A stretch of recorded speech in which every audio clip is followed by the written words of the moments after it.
Hey, hello everyone. We're gonna just continue to keep letting people come in to the Zoom session.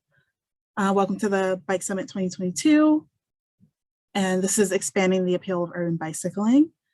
And many of you probably don't know, but I'm Raven. I'm the communications coordinator with the league. I just started about 10 months ago. So this is my first summit and I'm excited to be joining you all. So before I kick it off to National Youth Bike Council, I just want to give a few housekeeping reminders. We do want to try to keep this as interactive as possible. So if you have the ability to turn on your camera, please do so. Also be sure to keep an eye on the Zoom chat. And if we have any questions for you, or if you have questions for us, be sure to drop those in the chat. The session is being recorded and I'll provide information on where that recording can be found after the session. And also just be sure to keep yourselves muted if you have any background noise going on. And then if you'd like to talk, remember to unmute yourself. And yeah, so I will turn it over to MIBC to get it started. Hi, so I'm Bria Brown. I'll be kicking it off today for us. We are expanding the appeal of urban bicycling. Members of the National Youth Bike Council. I'm Bria Brown and I'm here today with Joshua and Andre, and we can move on to the next slide. So in lieu of a poll, as you guys saw on the last slide, if you guys could just put down in the chat function your name, where you're from, kind of a demographic check of if you're above or below 24, and as a little icebreaker, what your favorite drink is, alcoholic or non-alcoholic. We can move on to the next slide. Here we will find the table of contents, just showing some of the things that we will go through in a little time breakdown. I'll kick it off with kind of law enforcement's role in bicycling and things and trends that we've seen across the US. Hand it off to Andre to see what infrastructure looks like. And in the content section with Joshua, who will provide stigmas. We'll move on to breakout rooms. Unfortunately, we aren't able to do that with the functions that we have now. So we will just kind of do a large group discussion, move into a discussion recap. That should be pretty fluid. And then move into a Q&A to wrap it off and a surprise game at the end. We can move to the next slide. Yeah, so here's where I'll really kick it off with law enforcement's role in bicycling. Moving on to the content, we will see an example from 2 cities and look into an article that I found really interesting. So this first example is Oakland, California. This data to the right is, let's see if I can, yeah. The data to the right is from Oakland, California's Department of Transportation. Every year they release a lot of information on, the different transportation and traffic stops and all of these different things. And so here we see that Black cyclists are almost 3 times as likely to be stopped by police officers than their white counterparts, although they account for 10% less of the population. This is a statistic that I found shocking to myself, and something that I hope will help you guys kind of be more informed about law enforcement's role and what it looks like in terms of the, proportionality and all of that. So, we see this breakdown here: Black, white, Latinx, Asian, and then this other category of unknown. But the numbers are just astonishing here. And this is something that we see, going into the next slide. But specifically here, we see that Black neighborhoods geographically are located closer to police beats, which are just zones that police kind of operate in. They're 23% closer to police beats in West and East Oakland. But they're stopped significantly more than any other racial group. Moving into the next slide, we'll see a similar, kind of a similar demographic happening in New York. This graph to the right, although I did not add percents, my apologies, does show that second to white Hispanic cyclists, Black cyclists are disproportionately more represented in bicycle-related stops. The New York Department of Transportation also does provide statistics on what those stops look like. So what were they stopped for, what borough, what zone were they stopped in. But we do see that Black cyclists are disproportionately more represented in this data. And locals have argued for reform and passing a law known as Local Law 45, which would require officers to write down specifically why they stopped, for whatever traffic stop, whether you're in a car or you're on a bike, on foot, whatever traffic stop it is, they're required to write down, why they stopped that person.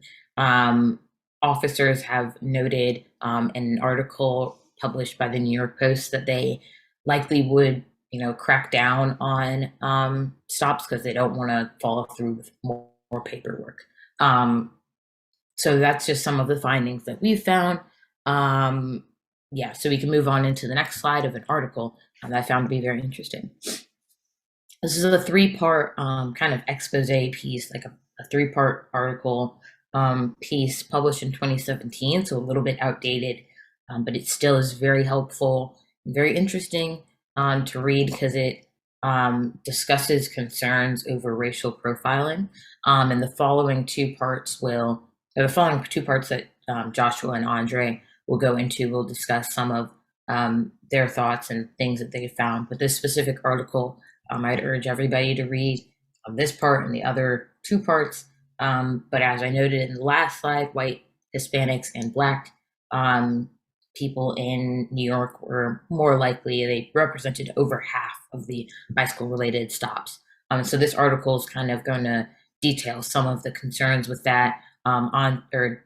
Joshua will discuss some of the stigmas that might be included in this. So what we see in these communities, why people might be hesitant to include, change in infrastructure and move towards a more bike-friendly neighborhood.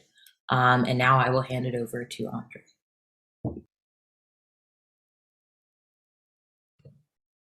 All right, so my name is Andre Geffen. I'm a high school student in Philadelphia, and I'm also part of the Bicycle Coalition Youth Cycling Program.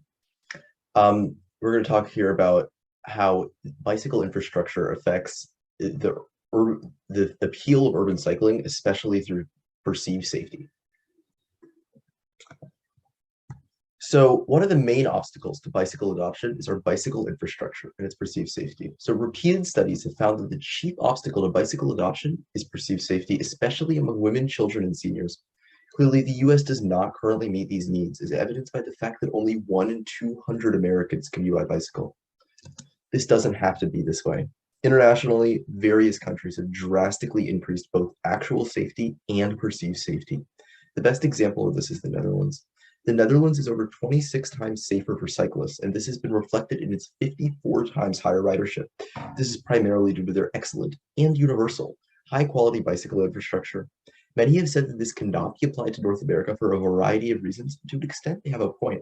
As Bria has already addressed, we have issues with law enforcement's relationships to cyclists, and as Joshua will address, we have issues with attitudes around cycling. However, not only are these solvable issues, but even in spite of them, protected bicycle lanes have demonstrated to nearly triple ridership in the US and Canada.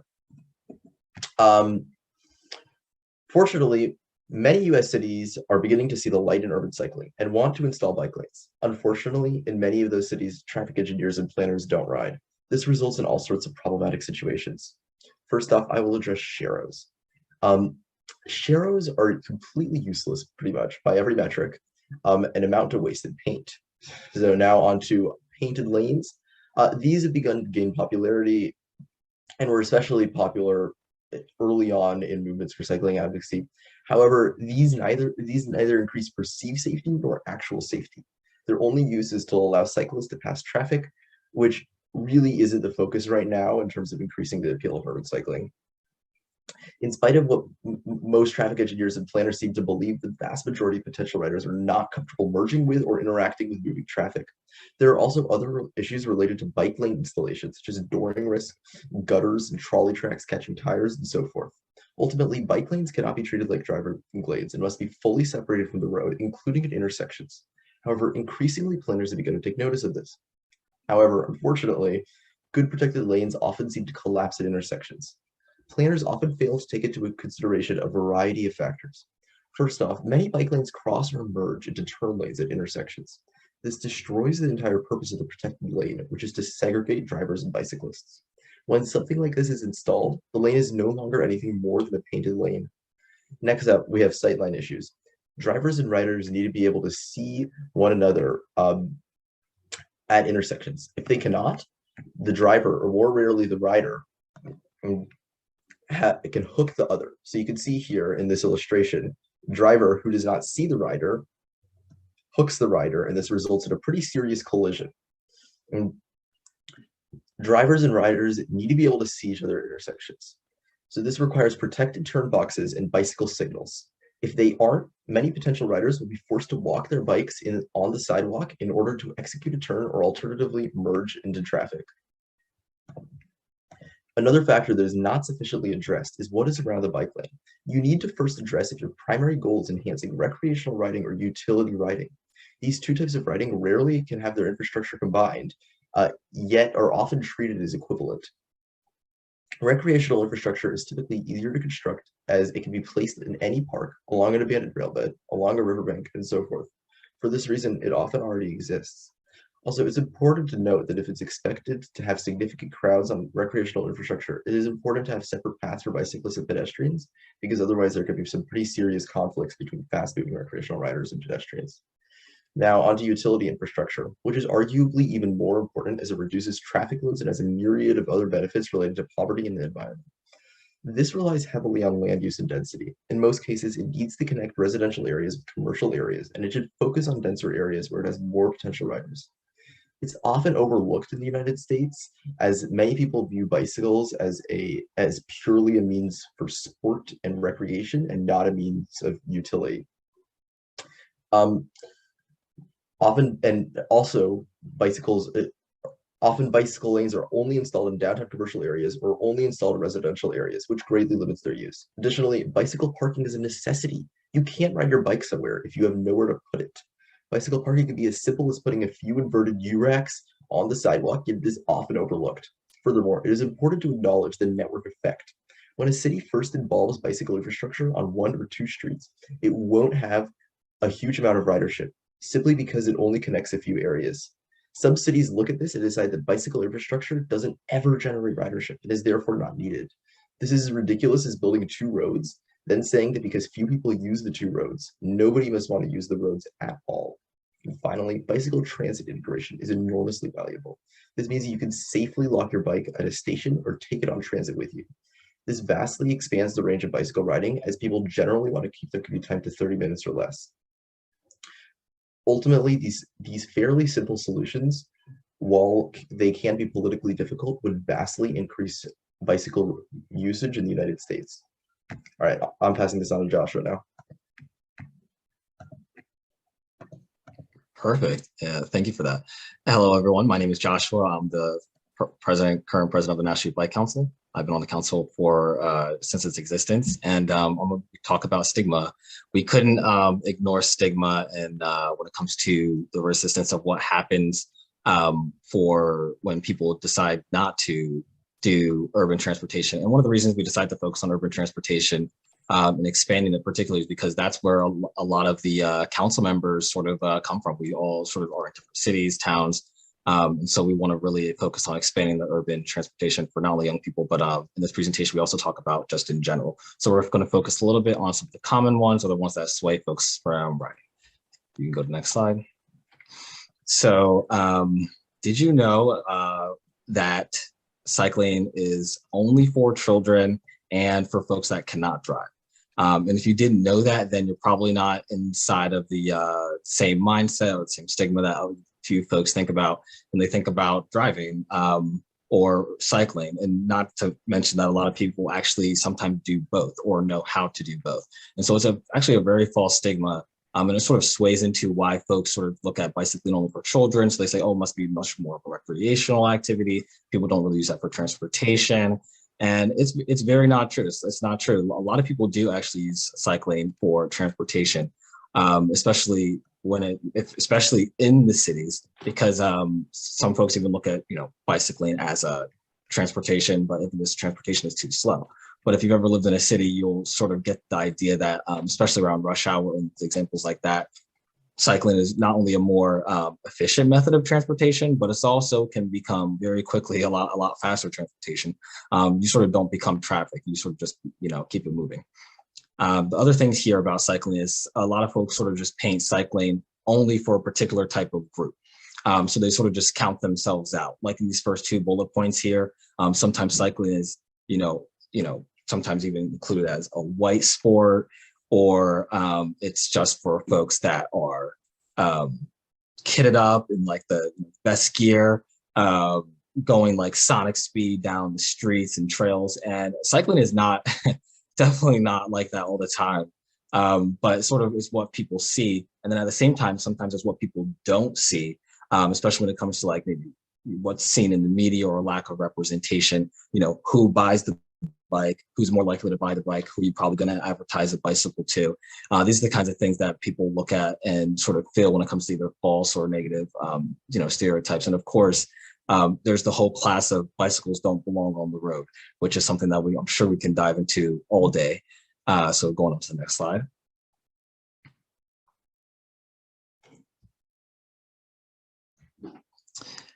So we sort of put this photo here. It was sort of the idea of that maybe there's a place for bicyclists to just ride on wires above cars. I think it was more of a joke, but it makes bicycling seem very dangerous. This is another one of these stigmas that are around cycling. Bicycling is very dangerous.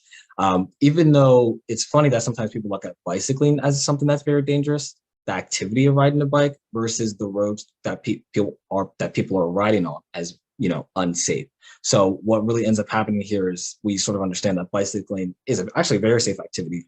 It's very good. And it's good for your health as well. It's good for your physical fitness. We just need better infrastructure, which is something that Andre has sort of went over. He was talking about that and sort of just tapping into the fears of cycling as well here on that second bullet point. Some communities, and it's a legitimate concern, some communities look at bicycling maybe even as a tool to gentrify communities, because sometimes bicycling, in order to have it accessible to everyone in the community, sometimes new construction is needed. And sometimes that forces folks to sort of put the stigma around bicycles as a tool for gentrification. The other thing is that bicycles are sometimes unpredictable on the road. This is something that a lot of people tend to say. So it's like cyclists are the most dangerous people on the road, which is a funny statement. And they, do not trust cyclists, and they shouldn't be here or stuff like that. And so it creates not only fear for people that are bicycling, people that are not bicycling. And then the last one there, the fear of just being labeled as a cyclist. It's a little bit of a weird one, but a lot of people don't even refer to them as a cyclist. Some of them refer to them as bicyclists. And this was actually one of the studies that had shown, and I think we can sort of get the resources on this, that some people don't refer to themselves as a bicyclist at all, or prefer bicyclists over cyclists, because cyclists seems like you're doing something very fast, you're always going, high speeds and stuff like that, but that's not always the case. Moving on to the next slide. Now, this was a new term for me, preparing for this presentation, not in my backyard. Pretty much it just means folks that are opposed to anything happening, either in the backyard, the community, on the front, on the street. If it's changed, they're not having it. And it's a stigma that really prevents the opportunity for different communities to thrive off of bicycles or get the opportunity and get adequate access to bicycle infrastructure, because folks are like, it's not happening. A very common one is, parking spaces. We should not get rid of those parking spaces. I don't know why anyone would suggest that. It's like the worst thing on earth. Nothing should get in the way of any parking spaces is sort of the mindset. With this particular stigma, and not even for anything that might be environmentally sustainable or could potentially reduce driving altogether, which would we wouldn't need parking spaces with that. A lot of these folks sort of think, not in my backyard, not happening.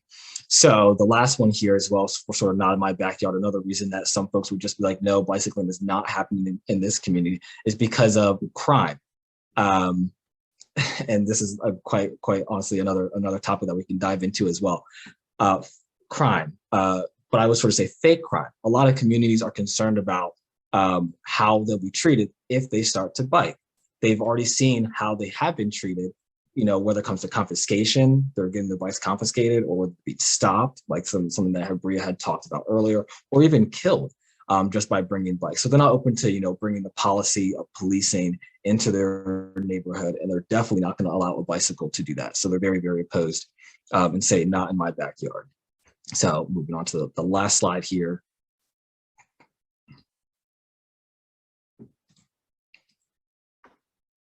Bicycles versus cars.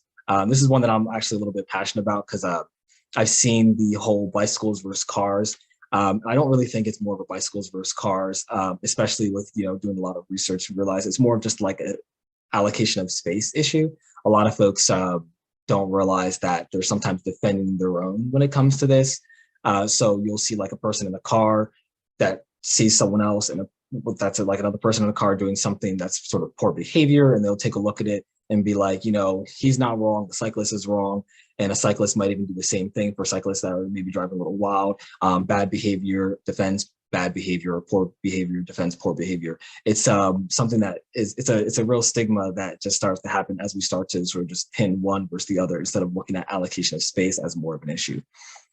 Especially because a lot of the people that drive cars can bike, and a lot of people that bike can drive cars. So it's not the mode of transportation. It's how how much space we give to these transportations as the issue. Especially if you just would ask yourself, based on the way that you drive, would you bike next to someone like that? Like how would you do if you're in a car and someone else is biking, or even better yet, how would you feel if you were on the bike and someone that drove like you was driving? Would you be comfortable driving next to yourself? That's a lot of things to think about. Sort of moving on to the next one though, cars are a symbol of status over a form of transportation. This is a really interesting one because sort of one, big house, big car, lots of money. It's really quite the dream. And I sometimes think of, we can create a better dream, especially for the younger people, because we sort of create this image, sometimes a stigma that bicycling is only for the poor people. Only poor people should bike, or only poor people will bike. And it's very contradictory to the whole idea that bicycling is only for very rich people. So bicycling has sort of all these different types of stigmas that have just been attached to it, depending on where you come from or where you go. And it's sort of the future that we're setting up for our young people. And this one with sunk cost fallacy. Sunk cost fallacy is the idea that, I bought it, I have it, I already spent all the money getting it. There's no turning back now. I already invested all my money. We might as well, keep investing in cars at this rate, or anything else that's not bicycling, because we already put all our money here, and which is a very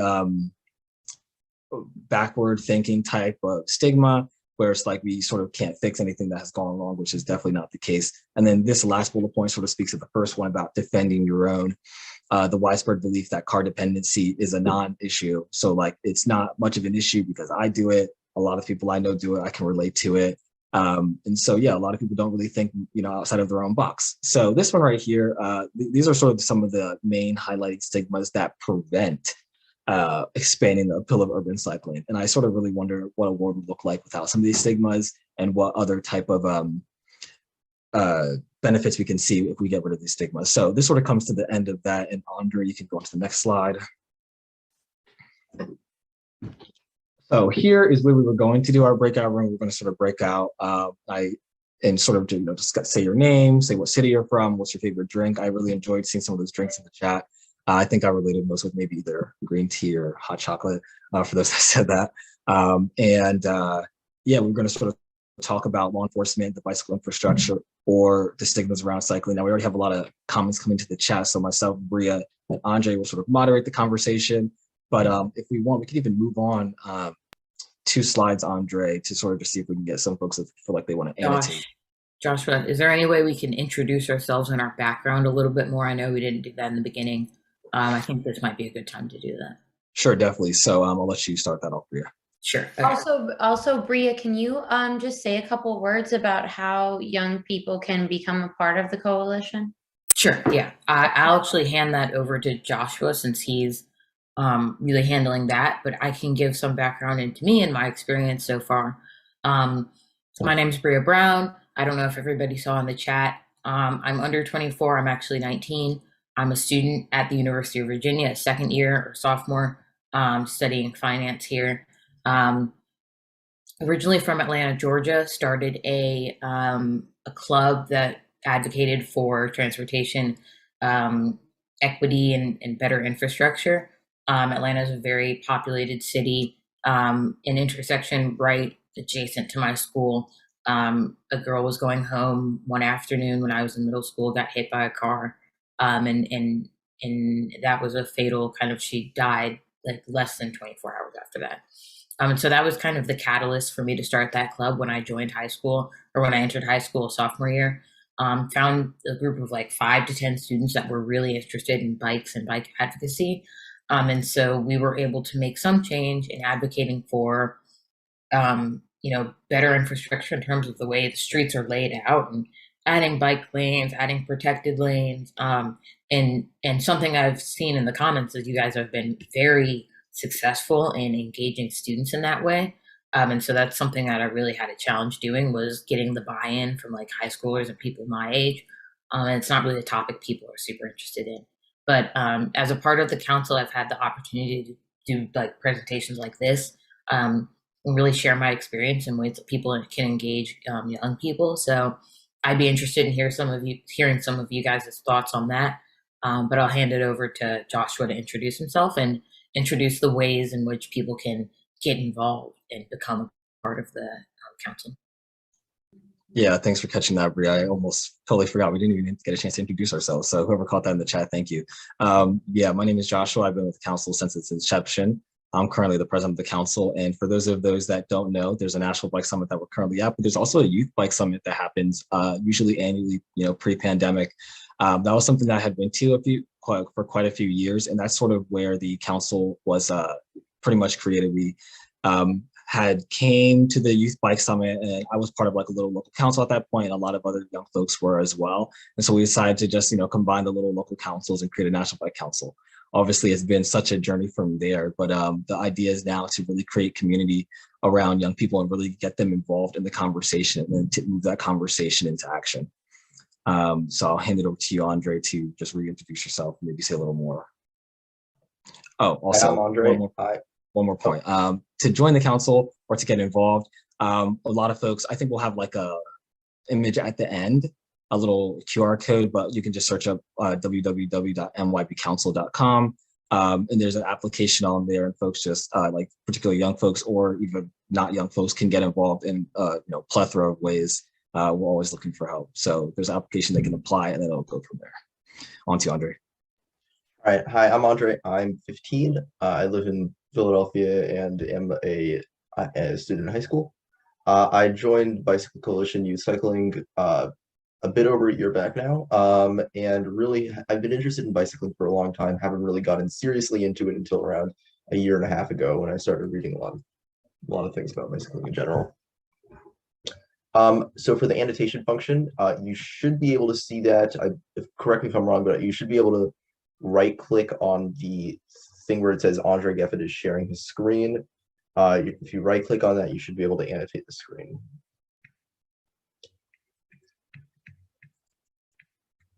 Also, I do want to clear something up. I saw somebody in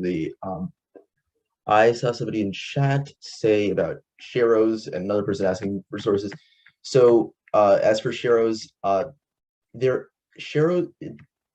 the first empirical study in terms of real world applications of Sharrows is only done in 2016, and we haven't seen a whole lot of studies since, but they've all either found an increase in accidents caused by Sharrows or no change.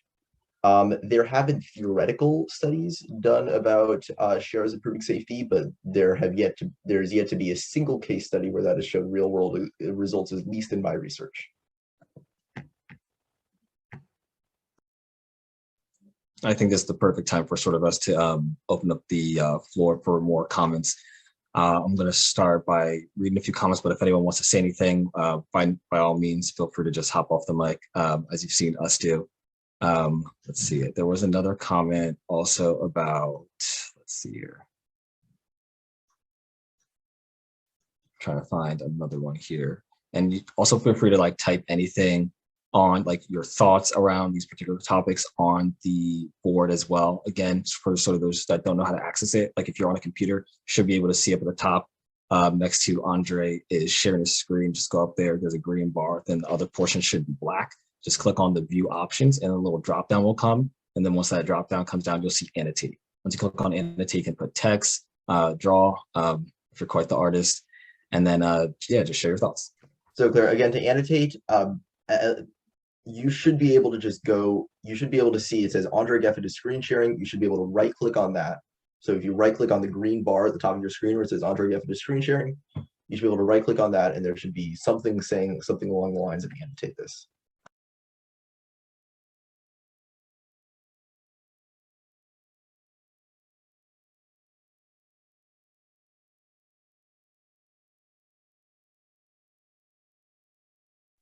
I saw one comment for someone had mentioned not in my backyard.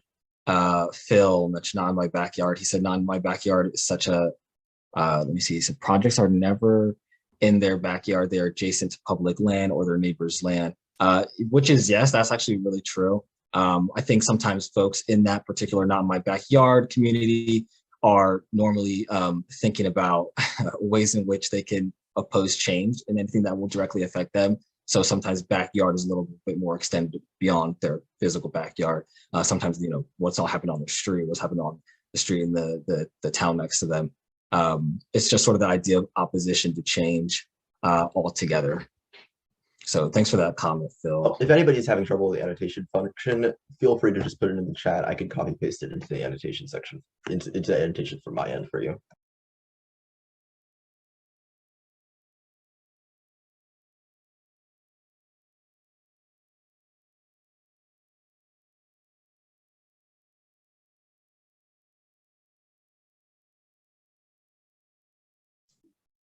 I saw someone I had mentioned, Isabella had mentioned that they take their ninth graders in New Orleans for, I don't know how to say that word, but Beignets. beignets. Yeah. Gotcha. The high school that we work with is by City Park, which has a Cafe du Monde in it. So it was very exciting for the young people. We actually did some full day safety riding courses, and at the end of their street ride, they got to go there. I'm really enthusiastic and I was hoping I could ask one additional question that maybe is like off topic to what has been previously discussed, but certainly included in kind of the genre of stigma. By the way, I work for Bike Easy as the youth programs coordinator, and I was formerly a lead instructor with Bike New York for about 4 years.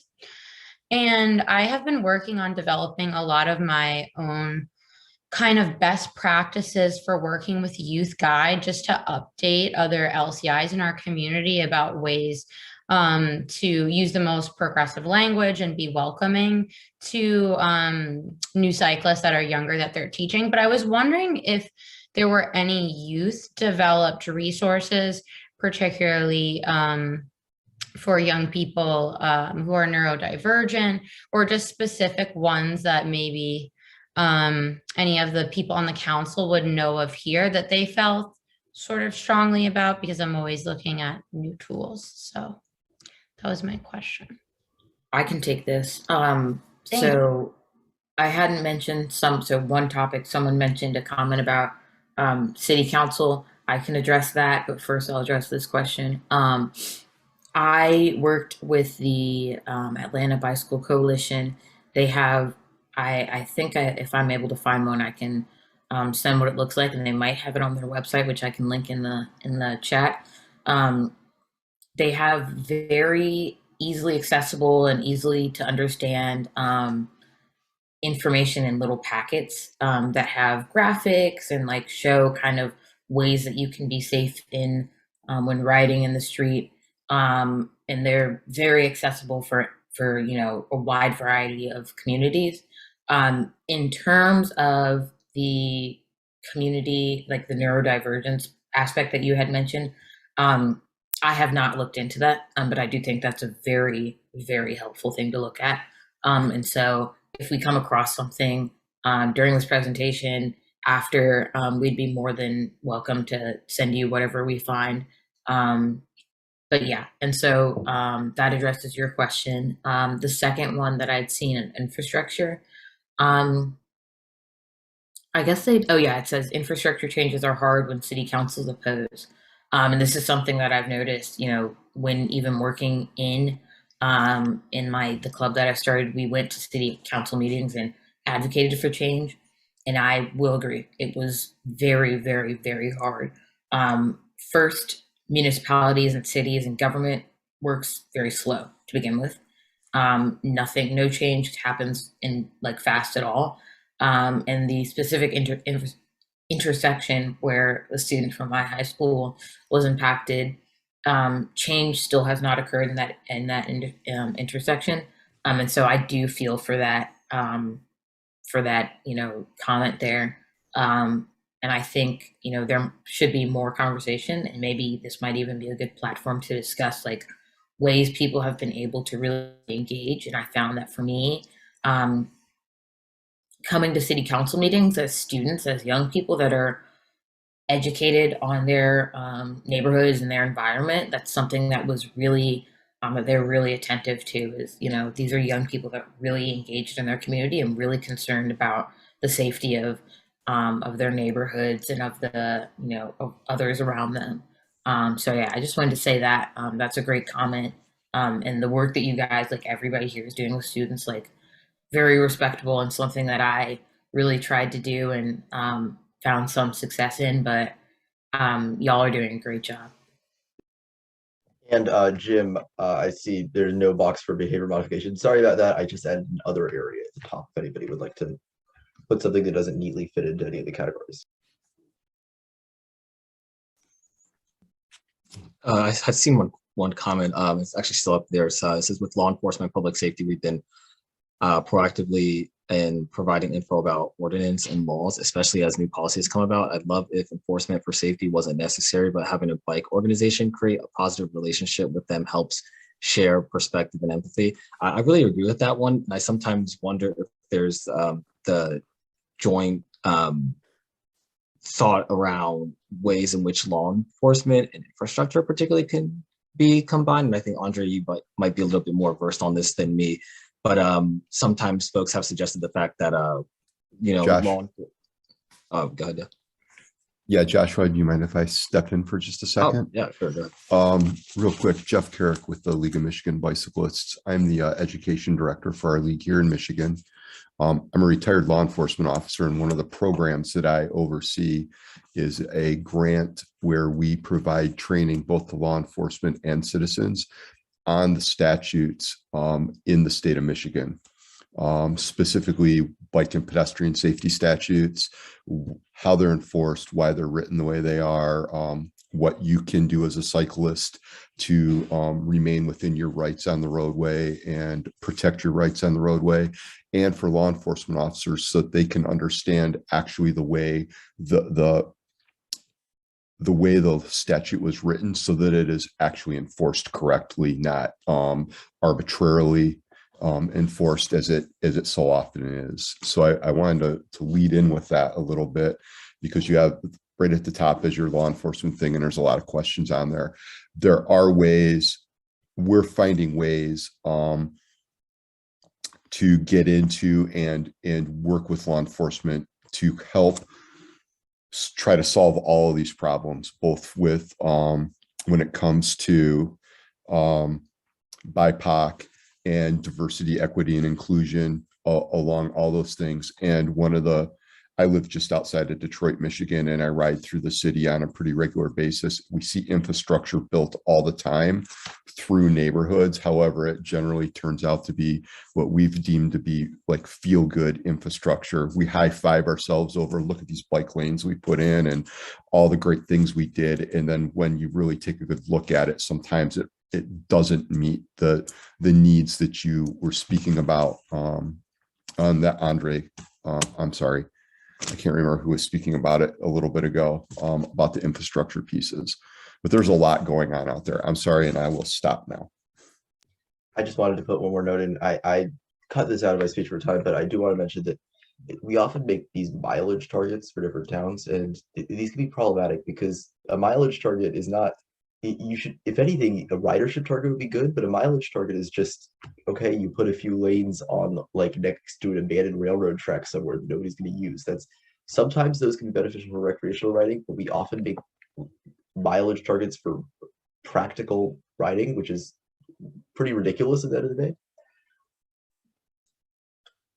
So that's another thing. Oh, other thing about law enforcement. So law enforcement often doesn't even have an understanding of law enforcement sometimes doesn't even have an understanding of the laws. I mean, even when I think a law enforcement officer might be like for instance, in personal experience, one time when I was punishment passed for something ridiculous, which I mean is reckless driving, I went up to a bicycle patrol officer who then told me that that was perfectly legal.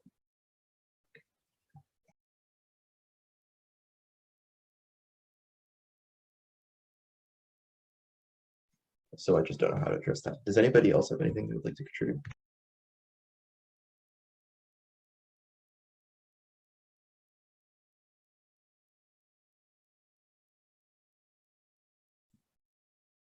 I'm going to throw one note in there. Thanks so much, Jeff, actually, for hopping in there. For anyone else that wants to hop in, feel free to hop in and tell us a little bit of your thoughts, and maybe to further that conversation too with you, Jeff, or anyone else. I was wondering if you had any thoughts on the role of infrastructure when it comes to enforcement, like natural enforcement. I mean, I don't know if speed cameras is natural, but I mean, I know a lot of folks talk about roundabouts a lot when it comes to natural enforcement, proper stop signs, which is debatable. But what are your thoughts on that? I think that building our infrastructure so that it works for the people is much more important than the enforcement side of all of this. So looking at two things. First and foremost, education is probably the most important part of the whole process we're talking about. If you understand what the statutes or the ordinances are in the area that you're riding in, you can ride safely based on those ordinances or the statutes. If you don't know what they are, you may ride unsafely. Here's a common vision we see all the time: people riding bicycles in Michigan against traffic. So in Michigan, you ride with traffic. That's the law. You have every right to the road, and you have all the responsibilities of a driver when you're riding on the roadway.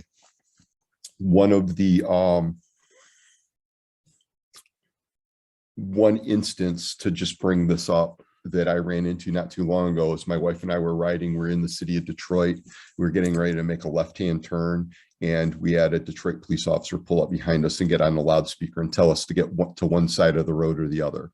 It was obvious to me they didn't even know what the statute surrounding bicycles was. So having our law enforcement understand what the statutes are, having cyclists understand what those statutes are, definitely can help people avoid contact with law enforcement. If I'm not doing anything wrong, there's no reason to come into contact with me. That should be the way we look at it. It's not always that way, and I understand that, but that's the ultimate goal. Secondly, when we come to infrastructure, good infrastructure, I think, helps solve a lot of our issues. But what we've seen here, there's a very prominent route from the north side of Detroit to downtown. And just over the winter, they turned this 5-lane road into a 2-lane road with roadside parking and bike lanes. The bike lanes are filled with potholes and glass. And now the road that was safe enough to ride on previously, given the right-hand gutters and curbs, is now too narrow for cars to get around cyclists, because cyclists have no place to ride on the road any longer. So they put in a bunch of infrastructure that really doesn't work in the way that we would have liked it to. Does that make sense? They almost took like a heat map of Strava and said, oh, a bunch of people ride here, we should put bike lanes in. And that's exactly what they did. So yeah, and I think that that really does answer my question. I feel that it's very the same way concerning the involvement, and sort of you're talking about your story too there. which is sort of why I was like leaning, like infrastructure won't yell at you unless it's yelling at you to obey the infrastructure. So that's why I think that the natural enforcement is sort of just another great way for us to fight particular stigmas, like maybe even you mentioned education too. So like hopefully the infrastructure could help easily educate everyone that uses it, make it very clear.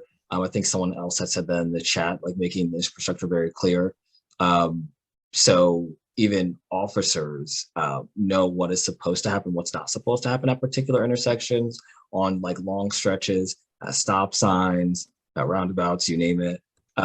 It would just be a lot more smoother than trying to have maybe like, as you know, before stop lights, there was like a person, you know, in the middle of the road. It's inefficient to really continue to do that type of, enforcement. So I feel like implementing and having the conversation around and getting rid of the whole stigma around that bicycles shouldn't be on roads. It's more so, can we, get the right space and right infrastructure to enable proper enforcement and proper allocation of space. I would agree with that. I want to address another thing that I just noticed. People have been talking about maintain roadway surfaces and enhancing inequity, especially. This is particularly apparent if you look at Philly. Philly is a very both income and racially segregated city in a lot of ways. And you'll notice, for instance, we plow our bike lanes only in the wealthy parts of the city. We have an official, like a map of where we plow the bike lanes, and it like perfectly corresponds to income level map, for instance. Street sweeping, pretty much the same story, although we're trying to fix that. And I'm sure that is repeated across the country.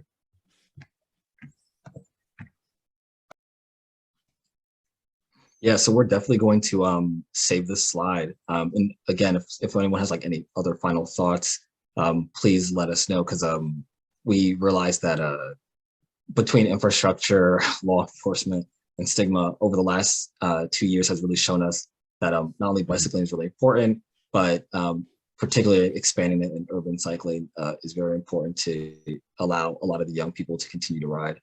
Sometimes that's where a lot of young people are. So I think that we are going to, I'm gonna give it like another second, but after that, then we'll probably just wrap up. So any other thoughts? I know there's a lot of smart people in here. We'd love to hear some thoughts from them.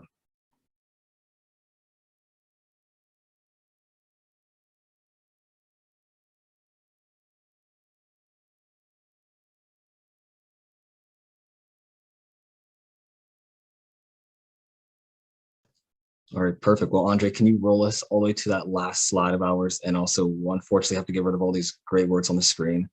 So yeah, I'll clear them in just a second. I want to screenshot it first. I did the same thing.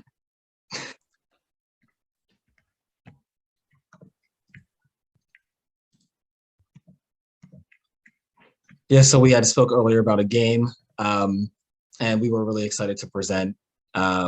We can roll all the way to the last slide. Yep, we were spoke about a game. So for all you tech savvy people, you don't even have to be tech savvy. I assume you all have phones. So we have a QR code on the screen, and yeah, keep typing your comments into the chat. We have a QR code on the screen. This is our little game. We want to let you all race to see who can find the National Youth Bike Council logo that's been on every single one of these slides inside of Find Waldo compilation, pretty much. So we stuck our logo with a bunch of other logos, and we say, have fun. So scan the QR code. It's on the phone, but if you also want to access on the computer, you go to www.nybcouncil.com/find-logo.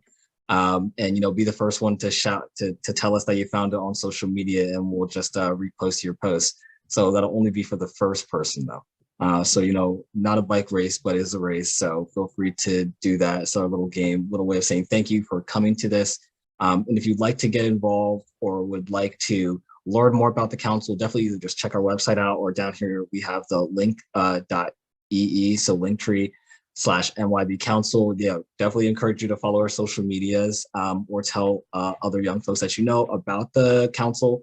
We're currently in 3 states, in 4 cities as council leaders, but then the community of the council members goes to many more states, all the way from California to the East Coast. So yeah, if you would like to learn more, our info at NYB Council, Bria just threw that in the chat. Feel free to send us an email. You have an idea, a thought, or if you won the game, that's also a possibility. So we'd love to hear that too. But other than that, yeah, thank you all for coming. Bria, Andre, any other last thoughts? Yeah, I think that just about wraps things up. I really love the session we have here. I did notice one person state that we should mention driver and driver education, especially. That is, and rider education. That is definitely true. A lot of drivers and riders don't seem to know, including riders, don't seem to know the traffic laws around bicycles, and that's problematic. Yeah, I don't have anything to add. I just wanted to say thank you for everybody for coming. Great show out. We appreciate all the links that everybody's sending in the chat of resources and everything that we've sent. And yeah, we just hope that this presentation was helpful and that the especially the discussion at the end was something that was meaningful and something that you guys will take with you. And I know for sure that I'll take it with me, and as a council, we will all take it to kind of put more advocacy out there and try to make some more change. So yeah, thank you for coming. Yeah, and one last note, we will we'll make a video of this particular event, and for those that spoke, we definitely thank you for participating with us. And we'll list all of our credits in the video on YouTube. We started looking at the way the slide was looking, and we was like, that doesn't really look very pretty. So we'll make sure to get all those credits in the last video. So feel free to stick look around for our YouTube channel in the next week or two. And you'll be able to see all the resources that we use to put this presentation together. If it's okay, I'd just like to add thank you to NYPC for joining and everyone for joining, and thank you for sharing your thoughts. And I really enjoyed the discussion. Something at the league that I hope to do, for those of you who may not know, I just started, but I love to engage more with youth organizations, trying to get more people cycling. And I actually have been trying to feature some youth groups on our blog, and I did drop the link to NYBC's feature, but I'd love it if you guys have a group that hasn't been mentioned on the blog yet. If you could email me, and then I can get in touch with you and get to know a little bit more about your group and share that. But I just love to share as many groups as possible on there. So I dropped my email in the chat. Feel free to email me any groups or initiatives that you would love to get a little bit more promotion around. Yeah, other than that, thank you for joining. And I hope you guys enjoyed the rest of the summit. Yeah, we'll stick around. We'll stick around here until 4, but y'all can start dropping off. If you have any questions, we'll be here. And yeah, thank you. Hope to see you all physically at the summit next year.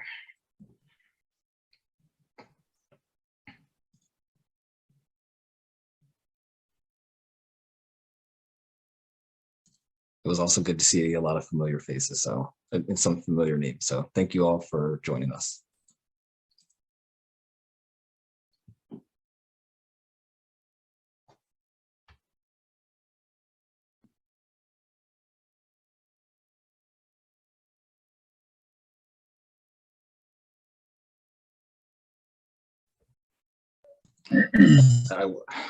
Oh, go ahead. Yeah, joining a little late, sorry. How do I address this? So a large group of my customers on a bike shop are wheelie bike riders, and they're probably the most engaged and enthusiastic bicycling community of youths that I know of besides BMX riders. They do large meetups and such like that. But unfortunately,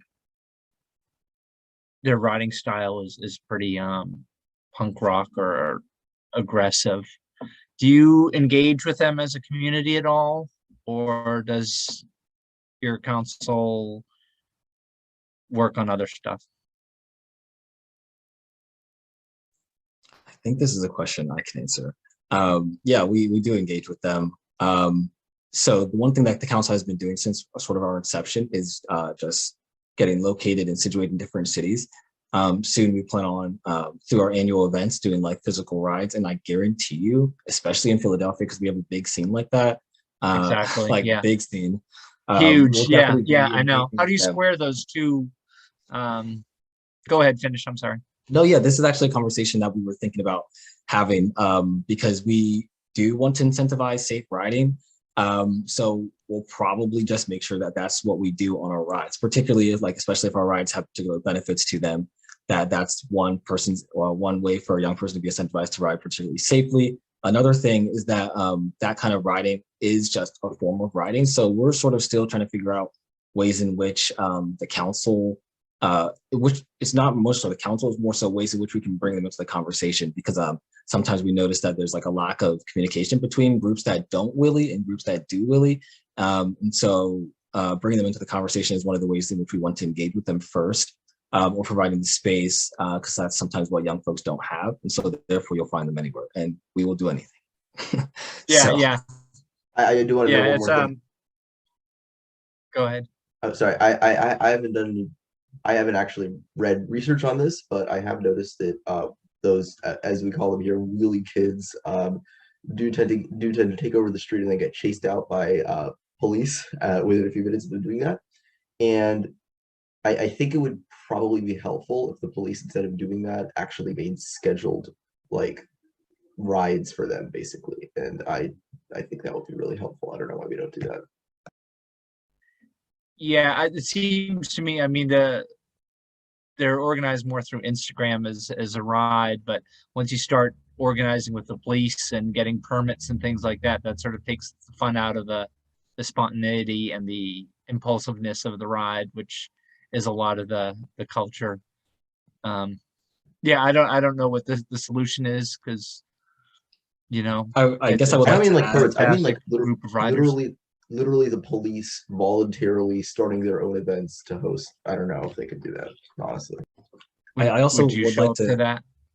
Well, actually, I was asking to say I would also like to ask if either yourself or any other folks would have rode with them or had a conversation with them, because if you can really, I'm sure that they would let you in, just like if they would ride normally, you would probably let them into any normal riding group that you would do. So again, it's like I wonder ways in which we can encourage them to be a part of the conversation, because that's what they do. They converse with each other, which is sort of how they end up, knowing where to meet up, where to ride, what to do when they ride, stuff like that. So it's an interesting thing if anyone has spoken with them particularly. I say that even though, I have been in some of those groups. So I'm familiar. Yeah, I mean, they're good kids. I mean, I love working on their bikes and stuff like that. It's just, and I'm not sure what the solution is. I do speak with them regularly, and I know they do their thing, and I admire their videos, when they're posted, which are incredible. But yeah, that's all. Yeah. No, thank you for bringing that up. I wish we sort of caught that one early. That's a really interesting conversation. I think even our local coalition is sort of thinking of ways in which they can engage with the scene here. I've spoken with them about it, but I haven't really seen no actual resolution or something that came up. But it is 4, so we're gonna have to cut the fun off here. The fun doesn't end because you can always view the QR code. Very interested to see which one of us hit us first. I looked, I couldn't find it. It's there. It's tricky. No hints, no clues. I'll try not to give the hints or clues, but yeah, I'll give it white of some shade. yeah. It's I'll hand it over to you, Raven, to sort of end us and end it. But thank you everyone for coming once again and sticking around to the end. All right, thanks guys. Let me put the email in chat one last time.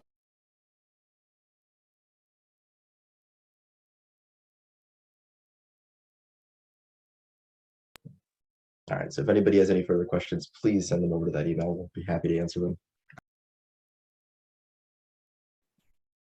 Okay, well, I hope you guys enjoy the rest of the summit. And as has been said before, definitely follow up with all your questions and comments. See you guys.